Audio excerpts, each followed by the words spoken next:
ازيكم يا حبايب قلبي؟ عاملين ايه؟ وحشتوني.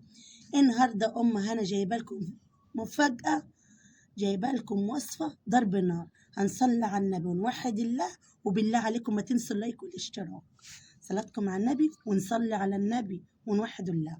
هنخش على طول في الوصفة. تعالوا بقى اقول لكم على الوصفة، بس خلوا بالكم من الوصفة دي وخلوا بالكم من المكونات. جبنا 3 كيلو دقيق، حطينا عليهم نص كيلو من السمنة، عليهم كوباية زيت، عليهم نص كيلو سكر، عليهم كيلو لبن رايب وزبدية، حطينا عليهم 2 خميرة فورية، حطينا عليهم ذرة نص معلقة ملح، حطينا عليهم كيس بيكنج باودر. صلاتكم على النبي، صلوا على النبي وحيدوا الله حبايب قلبي. ربنا يا رب يبارك لنا في اولادنا وخلوهم لنا. الوصفة دي بقى أنا جايبها لكم ليه؟ جايبها لكم عشان المعجنات دي هنعمل بيها كذا حاجة تشكيلة، وهنعبيها ونحطها في الفريزر. يعني الحاجة دي حاطين فيها اللبن والزبادي وكل حاجة، فيتامينات وغذاء لولادنا. ما برضو عيالنا اللي هياكلوهم، يعني مش هنستخسر فيهم. مش لازم مية وخميرة والحاجات دي ونعجنوا بيها المخبوزات دي او العيش دي. انا مش بعترض، بس لو ما قدرت حد ان هو يجيب الحاجات دي، وبرضه عيلنا ان هو بياخد شندوتش ولا بياخد حاجة بيبقى فيها الغذاء الكامل ليه، برضه بيعمل مجهود في المدرسة وبناهة العيل برضه. ابتدت العجينة خمرت حوالي ساعة، عشان احنا في الجو الحر ده عملناها ساعة. وعاملة قرص بالعجوة. القرص اللي بالعجوة دي كان عندي ربع كيلو من العجوة، حطيت عليهم 3 معالق من الزبدة وسيحتهم زي ما انتم شايفين كده. بقت زي يعني المربى كده في ايدي، طريقة جدا. بالمعلقتين الزبدة دول تفضل تدعكي فيهم لحد ما يدوك الملمس الناعم. صدق مع النبي. بتحطي الكورة على حسب ما انت عايزاه، مسكر او العادي الحلو اللي يعني. أول حاجة عملت القرص اللي بالعجوة وقعدت أشكل فيها و... وتحطي فيها بقى الكورة قد الليمونة كده صغيرة في قلب العجينة، وتشكلي فيها بالطريقة دي. على العموم يعني احنا العجينة بتاعتنا بنشكل فيها معانا كذا حاجة. حابة يا جماعة أشكر كل أصحابي وحبايبي اللي بيخشوا لي القناة، بقول لهم ألف شكر. منكم يا حبايب قلبي، ما تحرمش منكم أبدا يا رب.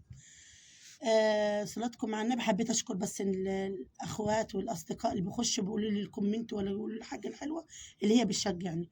وقناتي يا جماعه، لو وصلتوا معايا لحد هنا، قناتي مش مبنيه على المخبوزات ولا مبنيه على المطبخ، لا انا مبنيه على الطيور، على الزرع، وانا من محبين الزرع.